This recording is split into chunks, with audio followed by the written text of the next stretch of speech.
Hello friends, आज मैं आपके साथ इकोनॉमिक्स का एक और टॉपिक लेके आया हूँ और टॉपिक का नाम है ऑप्टिमम कॉम्बिनेशन ऑफ फैक्टर्स। तो ऑप्टिमम कॉम्बिनेशन ऑफ फैक्टर्स कौन से होते हैं जहाँ पे प्रोड्यूसर इक्विलिब्रियम होगा। ये बात चल रही है जब भी कोई भी फर्म एक गुड बना रही है। अगर एक से ज़्यादा गुड बना रही है उसका अलग केस है, वो मैंने ऑलरेडी आपको डिस्कस किया, उसका भी लिंक आपको इस वीडियो के डिस्क्रिप्शन में मिल जाएगा।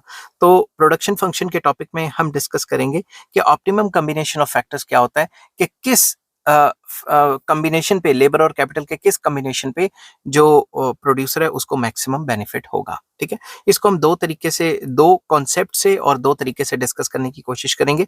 तो चलिए शुरू करते हैं। जैसे पेपर में लिखना है मैंने उसी हिसाब से लिखा हुआ है। The producer is free to choose any of these input combinations, however these मतलब लेबर और कैपिटल। ठीक है, तो मैं यहाँ लिख देता हूँ एनी ऑफ दीज मतलब लेबर एंड कैपिटल के कॉम्बिनेशन को यूज कर सकता है। ठीक है, his choice cannot be arbitrary if he wishes to minimize cost of producing a stipulated output। अब लेबर और कैपिटल के कई कॉम्बिनेशन यूज कर सकता है, मगर उसकी जो, अगर वो अपनी कॉस्ट को मिनिमाइज करना चाहता है तो उसका जो डिसीजन होगा लेबर कैपिटल को यूज करने का, जो डिफरेंट कॉम्बिनेशंस हैं वो आर्बिट्रेरी नहीं होगा। उसके कुछ फिक्स्ड कॉम्बिनेशन ही होंगे जिसमें प्रोड्यूसर को मैक्सिमम बेनिफिट होगा। Now we will explain how producer selects a particular input combination with the help of two concepts and two topics। तो two concepts कौन से हैं? isocost line and isocont। और topics कौन से हैं? दो, maximisation of output given the cost, कि अगर कॉस्ट गिवन है तो उसमें मैक्सिमम आउटपुट कैसे अटेन करनी है, and minimisation of cost for a given level of output, कि आपको पता है कि आपने आउटपुट यही बनानी है तो कॉस्ट कैसे मिनिमाइज करेंगे। तो दोनों टॉपिक्स को डिस्कस करने से पहले मैं आपके साथ डिस्कस कर लूं कि आइसोकॉस्ट लाइंस क्या होती हैं, क्योंकि आइसोकॉन्ट तो हमने पिछली वीडियोस में डिस्कस कर ही लिया है। तो इनपुट प्राइस और आइसोकॉस्ट लाइंस बेसिकली जैसे कंज्यूमर की बजट लाइन होती है ना, वैसी एक कर्व होती है जो हमें बताती है different combination of labour and capital जो कि हमें सेम कॉस्ट में आ जाएंगे। A producer may attempt maximization of output subject to a given cost, or alternatively he may seek to minimize the cost subject to a given level of output। एक जो producer है वो attempt कर सकता है maximum output को एक given cost के लिए, कि अगर कॉस्ट इतनी है, मान लो 1000 रुपये है, उसमें मिनिमम आउटपुट, मैक्सिमम आउटपुट कैसे बनानी है। या फिर ये कह सकता है कि भाई मैंने इतने फला यूनिट्स बनाने, इन यूनिट्स की मैं कॉस्टिंग कम कैसे करूंगा।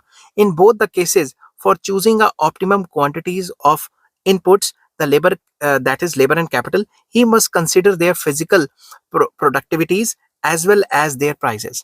तो जब भी वो ये ऑप्टिमम कॉम्बिनेशन चूज कर रहा होगा वो लेबर एंड कैपिटल की मार्जिनल प्रोडक्टिविटी देखेगा, उनकी मतलब काम करने की क्षमता देखेगा, काम करने की कैपेसिटी देखेगा, और ये देखेगा कि लेबर और कैपिटल के प्राइसेस क्या हैं। While isocont represents the productivities of inputs, their prices are shown with the help of isocost curves। तो सिंपल वर्ड्स में जो आइसोकॉन्ट्स हैं वो तो इनकी प्रोडक्टिविटी के बारे में बताते हैं लेबर एंड कैपिटल की, मगर इनके प्राइजेस के बारे में आइसोकॉस्ट लाइंस बताती हैं। And isocost line represents various combination of inputs that may be purchased for a given amount of expenditure। तो सिंपल वर्ड्स में जैसे ये 1500 की आइसोकॉन्ट दी हुई है, ये बता रही है हमें different combination of labour and capital जो कि प्रोड्यूसर परचेज कर सकता है विद 1500 रुपीज, जो 1500 रुपीज से लेबर और कैपिटल के डिफरेंट कॉम्बिनेशन जो कि परचेज कर सकता है। सेम जैसे बजट लाइन थी कंज्यूमर के टॉपिक में वैसी ही है। द फर्म और the producer has to produce factors और inputs from the market, market से उसे इनपुट्स वगैरह खरीदने पड़ते हैं। However how the prices of the capital and labor are determined in the market is not our present concern।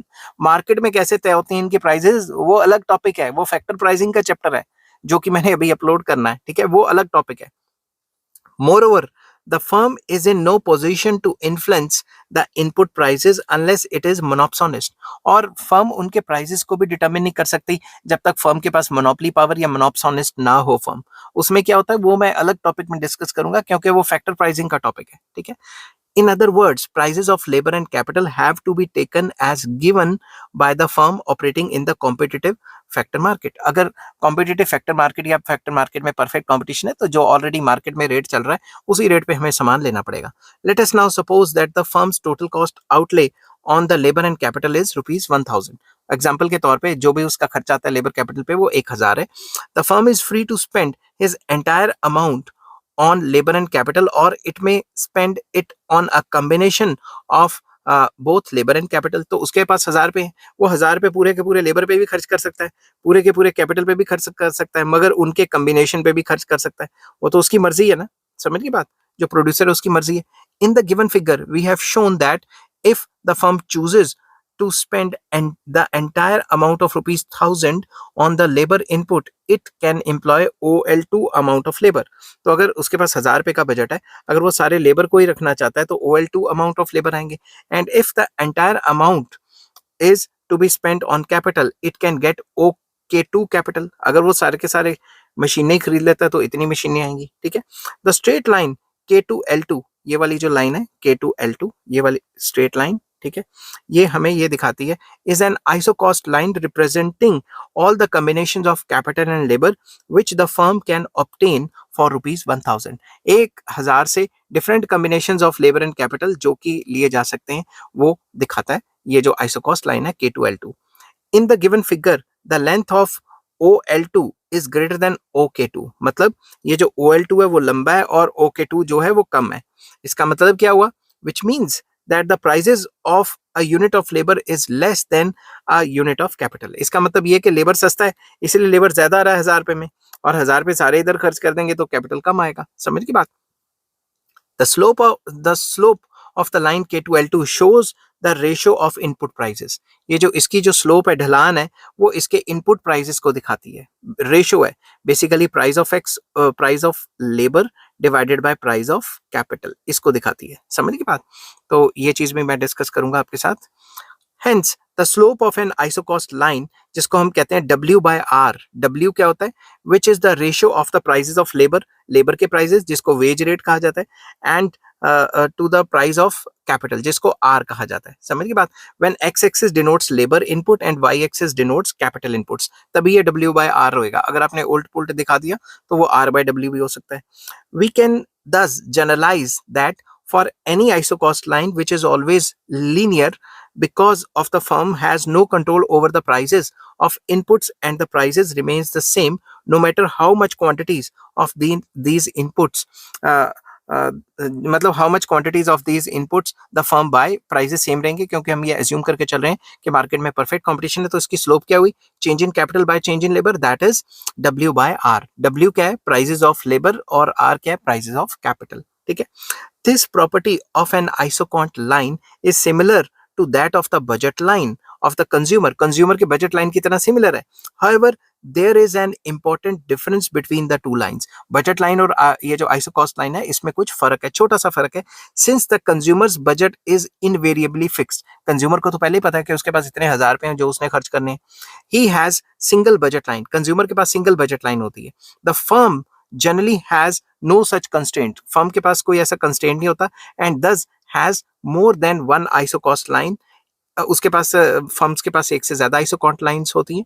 In the above figure we have drawn 3 isocost lines, there can be many more of them corresponding to firms cost outlay plans to attain the various output level। तो firm के ऊपर अगर हम देखें तो कई isocost line हो सकती है, मगर कंज्यूमर का अगर बात करें तो उसके पास एक ही बेचारे के पास बजट होता है। And isocost line further to the right reflects the higher cost. तो जितनी ज्यादा इधर इधर खिसकती रहेगी राइट साइड पे कॉस्टिंग बढ़ती रहेगी, और जितनी लेफ्ट साइड को जाएगी कॉस्टिंग कम होती रहेगी, समझ गए बात।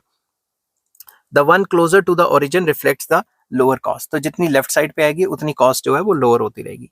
अब हम डिस्कस करेंगे कि भाई इक्विलिब्रियम कब होगा, ऑप्टिमम लेवल ऑफ कॉम्बिनेशन कैसे आएगा।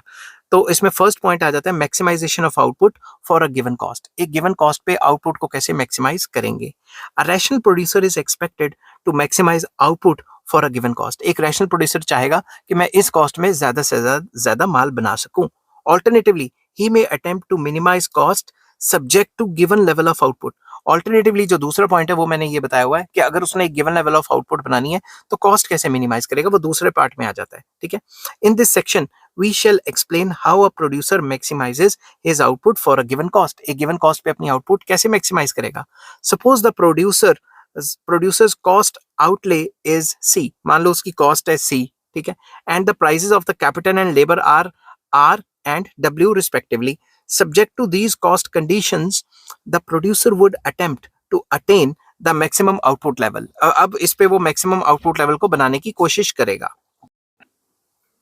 अब इसको हम डायग्राम की मदद से एक्सप्लेन करने की कोशिश करते हैं। अगर आप डायग्राम में देखो तो लेबर को एक्स एक्सिस पे दिखाया गया है और कैपिटल को वाई एक्सिस पे दिखाया गया है।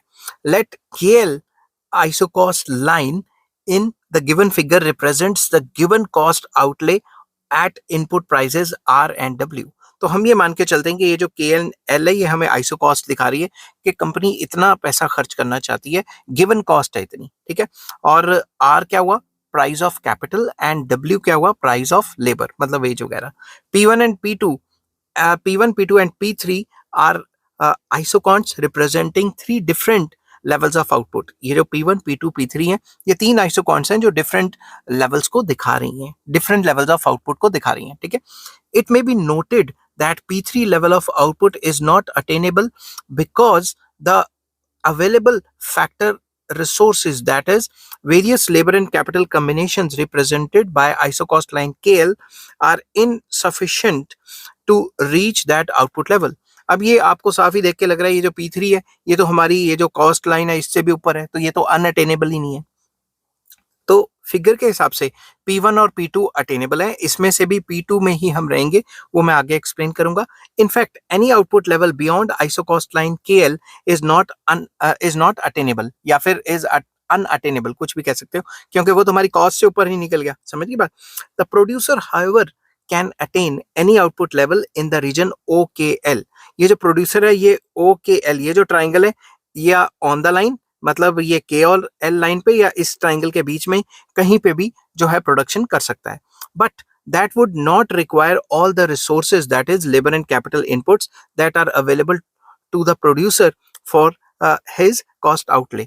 तो अगर हम इसके बीच में कहीं रहते हैं तो लेबर और कैपिटल जितना हम इस्तेमाल कर सकते हैं उतना तो नहीं कर पाएंगे, तो एफिशिएंट प्रोडक्शन नहीं मानी जाएगी, ठीक है। Therefore in case Therefore, in the case of a given cost, the producer's attempt would be to reach the isocont which represents the maximum output level। तो अब ये जो गिवन कॉस्ट है उस पे प्रोड्यूसर ये सोचेगा कि मैं मैक्सिमम आउटपुट का लेवल कौन सा अटेन करूं, और मैक्सिमम वो वही लेवल आउटपुट अटेन कर पाएगा जो इस पे टेंजेंट होगा, क्योंकि टेंजेंट से हल्का सा ऊपर निकल गया वो तो भाई कॉस्ट से ही निकल गया ऊपर, और अगर टेंजेंट से नीचे है तो वो आउटपुट पे काम तो कर लेगा इस आउटपुट पे, मगर ये मैक्सिमम तो नहीं है ना। मैक्सिमम आउटपुट तो यही हुई ना जो टेंजेंट है, मैक्सिमम ऊपर तो टेंजेंट तक ही खींच सकता है। इसलिए जो एस पॉइंट है वो इक्विलिब्रियम का पॉइंट है, और ये जो आर पॉइंट और टी पॉइंट है इस पे आउटपुट तो बना देगा सेम कॉस्ट पे, मगर वो आउटपुट मैक्सिमम तो नहीं ना हुई, तो इसीलिए उस पे प्रोड्यूसर इक्विलिब्रियम नहीं होगा। इक्विलिब्रियम या ऑप्टिमल लेवल सिर्फ एस पॉइंट पे होगा, ठीक है। तो मैं यहाँ पे इसकी एक्सप्लेनेशन बता देता हूँ जो मैंने अभी ऊपर आपको डायग्रामेटिकली बताया। The producer can operate at point R and T, but at these 2 points the combinations of labor and capital to produce P1 level of output are available for a given cost represented by by isocost line KL। तो ये जो isocost line KL है ये जो है R और T पे अगर हम बना रहे हैं तो कॉस्ट तो उतनी खर्च हुई, मगर आउटपुट तो P1 बनी ना। P1 क्या है, P2 से लोअर है, तो lower level of output same खर्चे में हम बना रहे हैं। In contrast at point S, the combination of labor and capital available for the same cost enables the producer to reach isocost P2 which represents an output level higher than that of P1। तो ये जो S point है ये point बता रहा है आपको कि कॉस्ट तो उतनी खर्च हुई ये वाली KL, मगर आउटपुट आपने P2 बनाई है जो कि P1 से ज्यादा है, ठीक है। Since at point S isocont P2 is just tangent to isocost line, a greater output than P2 is not obtainable for a given level of cost। P2 से ज्यादा ऊपर नहीं निकल सकते क्योंकि वो तो बजट से या फिर अपनी कॉस्ट से ऊपर निकल जाएंगे। A lesser output is not efficient because production can be raised without incurring additional cost। और अगर P2 से कम आउटपुट बनाते, फॉर एग्जाम्पल P1 बनाते, तो वो एफिशिएंट ना होती, क्योंकि हम P1 से P2 इंक्रीज कर सकते हैं अपनी आउटपुट को without raising the cost, cost तो वही रहती। समझ की बात। अब hence the optimal combination of factors of production, that is labor and capital, is OK2 of capital and OL2 of labor, as it enables the producer to reach the highest level of production possible given the cost conditions। तो इस level पे हम OL1 amount of labour use करेंगे और OK1 amount of capital use करेंगे। इनको use करते हुए हम हाईएस्ट आइसोकॉन्ट पे रहेंगे और हमारी आउटपुट मैक्सिमाइज होगी given the cost. The producer maximises the output of a given cost, that is reaches the equilibrium only when marginal rate of technical substitution of labor for capital is equal to the ratio of price of labor to the price of capital. तो simple words में जब MRTS labour capital का इसके बराबर होगा W/R के, तभी equilibrium होगा। तो सिंपल वर्ड्स में अगर बात करें तो ये जो इक्विलिब्रियम का पॉइंट है, इसके ऊपर जो स्लोप है, स्लोप मतलब ढलान, आइसोक्वांट की ढलान इज इक्वल टू जो मैं उल्टा बोल गया, आइसोक्वांट की ढलान should be equal to the slope of isocost curve. तो आइसोकॉस्ट कर्व और आइसोक्वांट की अगर ढलाने या स्लोप से बराबर होंगी तो ही इक्विलिब्रियम होगा। ठीक है, तो इक्विलिब्रियम हमने यहाँ कैसे शो किया? हमने शो किया कि अगर हमारी कॉस्ट गिवन है तो हम कैसे मैक्सिमम आउटपुट अटेन कर सकते हैं। तो मैक्सिमम आउटपुट तो टेंजेंट पे अटेन करेंगे। तो इसके बाद अब हम डिस्कस करेंगे कि जब हमारी गिवन लेवल ऑफ आउटपुट है, कॉस्ट को कैसे मिनिमाइज करेंगे। भाई बात तो एक ही है मगर डायग्राम अलग अलग है। तो इसमें हम करेंगे minimization of cost for a given level of output. तो चलिए शुरू करते हैं। Alternatively if a producer seeks to minimize the cost of producing a given level of output rather than maximizing of output of a stipulated cost, the conditions of his equilibrium remains firmly the same. That is, जो हमने condition ऊपर की थी, marginal rate of technical substitution of labor capital should be equal to the slope of isocost line, that is W/R, मतलब price of labor divided by price of capital. This can be easily explained with the help of diagram. इसको भी हम with the help of diagram explain कर सकते हैं। मैंने x axis पे labour और y एक्सिस पे कैपिटल दिया हुआ है। मैंने अब यहाँ पे डिसाइड किया कि मैंने माल सिर्फ OP बनाना है, OP अमाउंट ऑफ आउटपुट बनाना है। अगर मैं ये माल आइसोकॉस्ट लाइन ऊपर वाली जो है, ये वाली K3 L3 से बनाता हूँ, तो मैं G और F पॉइंट पे आ जाऊंगा और माल मैं F पॉइंट पे बनाऊं या G पॉइंट पे बनाऊं, माल उतना ही बनेगा। एग्जाम्पल के तौर पे बता रहा हूं, मान लो मैंने 100 kg बनाना है मगर कॉस्टिंग तो ज्यादा लगी ना, तो मैं अब ऐसा कॉम्बिनेशन चूज करूंगा जिससे मेरी कॉस्टिंग कम आए और वो कॉस्ट मैं तब तक नीचे शिफ्ट करता रहूंगा जब तक ये इस पॉइंट पे, ई पॉइंट पे टेंजेंट नहीं हो जाती। अगर मैं इससे ज्यादा ही कॉस्ट कम कर दूंगा तो मैं फिर ये वाला आउटपुट नहीं बना सकता। तो बात तो वहीं आके खत्म होगी ना, टेंजेंट ही होना चाहिए। In the given figure, we have a given isocont P, which denotes the desired level of output, but there is a set of isocost lines representing various levels of cost outlay. हमारे पास अब क्या है, ये जो isoquant है green colour की, ये given है। ठीक है, अब हमारे पास कॉस्ट अलग अलग है मगर हमारे पास आउटपुट गिवन है कि हमने इतनी आउटपुट बनानी है। And isocost line closer to the origin indicates lower cost. जितना हम ओरिजिन के पास पास जाएंगे वो हमें लोअर कॉस्ट दिखाएगी और जितना दूर दूर जाएंगे वो हाई कॉस्ट दिखाएगी। ठीक है, the isocost lines are parallel thus have the same slope. उन ये जो है आपस में पैरेलल है, मतलब उनकी स्लोप जो ढलान है उनकी वो सेम है, दैट इज W/R। ये हर वक्त सेम रहेगी because they have the same, they have been drawn on the assumption of constant prices of factors. तो हम ये अज्यूम करके चलते हैं कि जो प्राइसेस ऑफ फैक्टर्स हैं, लेबर और कैपिटल के प्राइसेस सेम रहेंगे। It may be noted that isocost line K1L1 is just not relevant because the output level represented by the isocont P is not producible by any factor combination available on this isocost line. तो ये जो K1L1 है ये तो भाई नहीं बना सकती क्योंकि इतने कॉस्ट में इतना माल बन ही नहीं सकता, माल ज्यादा और कॉस्ट कुछ ज्यादा ही कम है। ठीक है, तो ये जो K1L1 है वो irrelevant हो जाएगी। However, P level of output can be produced by the factor combinations represented by the points F and G which are on the isocost line K3L3। तो ये जो K3L3 पे ये जो है, ये वाली isocost लाइन के ऊपर ये जो F और G पॉइंट है, इस पे भी ये 100 kg का माल बन सकता है। ठीक है, बट ये एफिशिएंट नहीं होगा। Alternatively the producer can attain the P level of output by the factor combination represented by the point E which is on the isocost line K2L2। तो ऑल्टरनेटिवली ई पॉइंट पे भी बना सकता है जिसपे K2L2 आइसोकॉन्ट बन जाएगी। ठीक है, since the isocost line K2L2 is closer to the origin as compared to the isocost line K3L3, it represents the relatively lower cost। तो अगर मैं K3L3 की बात करूं तो वो थोड़ा फार्दर है तो कॉस्ट ज्यादा रहेगी। ये जो K2L2 है ये थोड़ी नीचे रहेगी और ये अगर नीचे है तो ये हमें ये दिखाती है कि भाई कॉस्टिंग कम है। ठीक है, मैंने यहाँ शायद क्या पढ़ा है, मैं फिर से पढ़ देता हूँ कि since the isocost line K2L2 जो है वो क्लोजर है ओरिजिन के, इसलिए उसकी कॉस्टिंग कम होगी, यही बात थी। ठीक है, therefore by moving either from F to E or from G to E, the producer attains the same level of output at a lower cost। अगर आप F पॉइंट पे हो, मान लो प्रोड्यूसर पहले F पॉइंट पे है, तो F पॉइंट से अगर वो E पॉइंट पे आ जाता है तो भी वो लोअर कॉस्ट कॉम्बिनेशन पे आ जाएगा, और अगर वो G पॉइंट पे है, G पॉइंट से भी E पॉइंट पे आ जाता है तो मैंने पहले क्या बोला मैं भूल गया, फिर से बोल देता हूँ। अगर एफ पॉइंट से ई पॉइंट पे आ जाता है या जी पॉइंट से ई पॉइंट पे आ जाता है, दोनों केस में वो लीस्ट कॉस्ट कॉम्बिनेशन पे आ जाएगा, क्योंकि ई point lower iso cost line पे मौजूद है। ठीक है, द प्रोड्यूसर दस minimises his cost by employing OB amount of capital and OA amount of labor determined by the tangency of the isocont P with the isocost line K2L2। Simple words में बताया भाई, E is the point of equilibrium, क्योंकि यहाँ पे tangent होता है और इस पॉइंट पे जो O A amount of labour और O B amount of capital का इस्तेमाल किया जाएगा। ठीक है, points representing factor combinations below E are certainly preferable because they represents lower cost but cannot be considered as they cannot help in producing the output level represented by isocont P। अब E के नीचे अगर कोई भी combination अगर हम point लेना चाहें तो वो हमारे लिए सही रहेगा, मगर E के नीचे जो भी आइसो कॉस्ट बन रही है वो हमारे आउटपुट को तो टच ही नहीं कर रही। तो अगर कॉस्ट कम करने की सोचेंगे मगर वो आउटपुट बना ही नहीं पा रहे तो कोई फायदा नहीं है ना। तो हमें आउटपुट बनानी है विद लीस्ट कॉस्ट, तो वो चीज नहीं हो पाएगी। Points above E point represents higher cost, अगर ई पॉइंट से ऊपर जाए वो ज्यादा कॉस्ट दिखाने लग जाएगी। Hence point E denotes the least cost combination of the factors that is labour and capital for producing the output shown by isoquant P.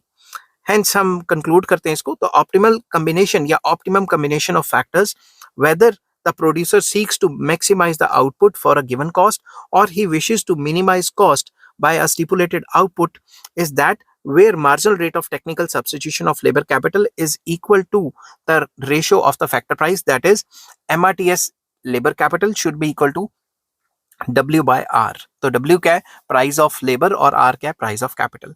तो अगर ये कंडीशन सेटिस्फाइड होगी, सिंपल वर्ड्स में जो आइसो कॉस्ट है और जो आइसो कॉन्ट है वो टेंजेंट होगी, तो इक्विलिब्रियम आ जाएगा। आई होप ये वीडियो आपको पसंद आई होगी। अगर पसंद आती है तो please like share and subscribe. इस चैप्टर के सारे लिंक्स आपको इस वीडियो के डिस्क्रिप्शन में मिल जाएगा। नेक्स्ट टॉपिक मैं डिस्कस करूंगा एक्सपेंशन पाथ क्या होता है और आइसोक्लाइंस क्या होती हैं, वो सारा का सारा इस टॉपिक में मैं डिस्कस करूंगा। Till then take care, bye bye.